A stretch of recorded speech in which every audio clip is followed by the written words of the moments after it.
PM Modi को Ethiopia के सर्वोच्च सम्मान ग्रेट ऑनर निशान से किया गया सम्मानित। इथियोपिया के पीएम अबी अहमद अली ने सर्वोच्च सम्मान से नवाजा। पीएम मोदी इथियोपिया का सर्वोच्च सम्मान पाने वाले पहले विदेशी राष्ट्राध्यक्ष रहे हैं। अब तक 28 देशों ने पीएम मोदी को अपने सर्वोच्च नागरिक सम्मान से किया सम्मानित। पीएम मोदी ने ग्रेट ऑनर निशान को 140 करोड़ भारतीयों का सम्मान बताया। कहा, यह सम्मान उन अनगिनत भारतीयों का है जिन्होंने हमारी साझेदारी को आकार दिया। पीएम मोदी ने इथियोपिया के साथ साझेदारी पर दिया जोर। कहा, हम इथियोपिया के साथ ऐसे सहयोग को बढ़ाना चाहते हैं जो बदलती वैश्विक चुनौतियों का समाधान करे और नई संभावनाओं का निर्माण करे। इथियोपिया में पीएम मोदी के स्वागत में पीएम अबी अहमद ने तोड़ा प्रोटोकॉल। पीएम मोदी को अपनी गाड़ी में खुद करके होटल ले गए। होटल के रास्ते में पीएम मोदी और पीएम अबी अहमद साइंस म्यूजियम और फ्रेंडशिप पार्क भी गए। ये तय कार्यक्रम का हिस्सा नहीं था। पीएम मोदी और इथियोपिया के पीएम अबी अहमद अली के बीच हुई अनौपचारिक बातचीत। दोनों देशों ने अपने रिश्तों को स्ट्रैटेजिक पार्टनरशिप के स्तर पर ऊपर उठाने का फैसला लिया।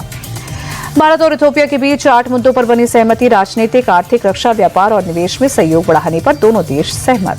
पीएम मोदी का होटल में भारतीय समुदाय ने किया स्वागत। कुछ स्थानीय कलाकारों ने ऐसा देश है मेरा गाने की थीम पर डांस किया। महाराष्ट्र के अंबरनाथ में स्थानीय निकाय चुनाव में बीजेपी प्रत्याशी पर फायरिंग। बीजेपी नेता के कार्यालय पर 6 राउंड फायरिंग की गई। हमलावरों की फायरिंग में एक शख्स घायल, 2 लोगों के खिलाफ एफआईआर दर्ज। गोवा नाइट क्लब अग्निकांड के आरोपी गौरव और सौरभ लूथरा से पुलिस गोवा में होगी पूछताछ। सुबह करीब 5 बजे फ्लाइट से दोनों को ले गई गोवा पुलिस।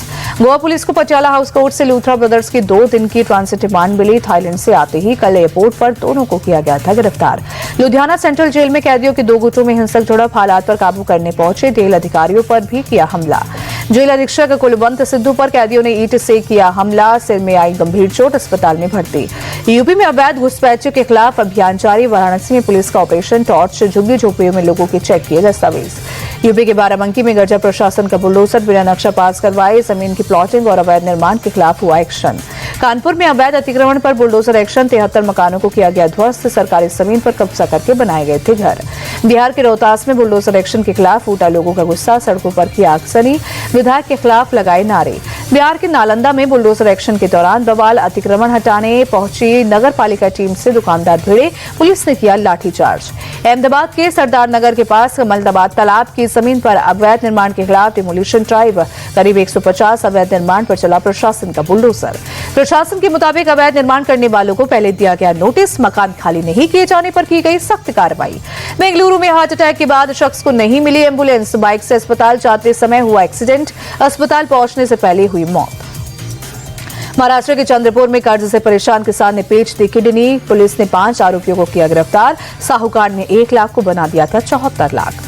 कानपुर में गौ तस्करों से पुलिस की मुठभेड़। पुलिस की गोली लगने से 2 बदमाश घायल। आरोपियों के पास से 2 तमंचा और कारतूस बरामद। यूपी के शामली में फारूक का नाम के एक शख्स ने अपनी पत्नी और 2 बेटियों की गोली मारकर हत्या की। घर में ही तीनों के शव को दफनाया। पत्नी की बुर्का नहीं पहनने से नाराज फारूक ने किराना से तमंचा और कारतूस खरीदे। पहले पत्नी को और फिर 2 बेटियों को मारी गोली। एमपी के ब्यावरा में पुलिस ने नाबालिग बच्चों के साथ छेड़खानी के आरोपियों का निकाला जुलूस। आरोपियों ने जुर्म करना पाप है का नारा भी लगाया। राजधानी दिल्ली में प्रदूषण का कहर जारी। इंडिया गेट के आसपास छाई स्मॉग की परत। विजिबिलिटी भी कम हुई। आनंद विहार इलाके में 341 पहुंचा AQI। जहरीले स्मॉग की परत छाने से विजिबिलिटी कम हुई। आगरा में शीतलहर का कहर जारी। विजिबिलिटी हुई कम। घने कोहरे में छिपा ताजमहल। कानपुर में सर्दी का प्रकोप जारी। शहर की सड़कों पर छाया कोहरा। विजिबिलिटी कम होने से गाड़ियों की रफ्तार धीमी हुई। पंजाब में कोहरे और ठंड का डबल अटैक। अमृतसर में कोहरे के चलते विजिबिलिटी हुई कम। ठंड से बचने के लिए अलाव का सहारा ले रहे हैं लोग। हरियाणा के अंबाला में सर्दी का सितम। शहर की सड़कों पर छाया घना कोहरा। न्यूनतम तापमान 11 डिग्री रहने का अनुमान। हरिद्वार में भी शीतलहर का प्रकोप। शहरों की सड़कों पर छाया घना कोहरा। विजिबिलिटी हुई कम। जम्मू कश्मीर में शीतलहर का कहर। श्रीनगर में डल झील के आसपास छाया कोहरा। तापमान में दर्ज की गई गिरावट।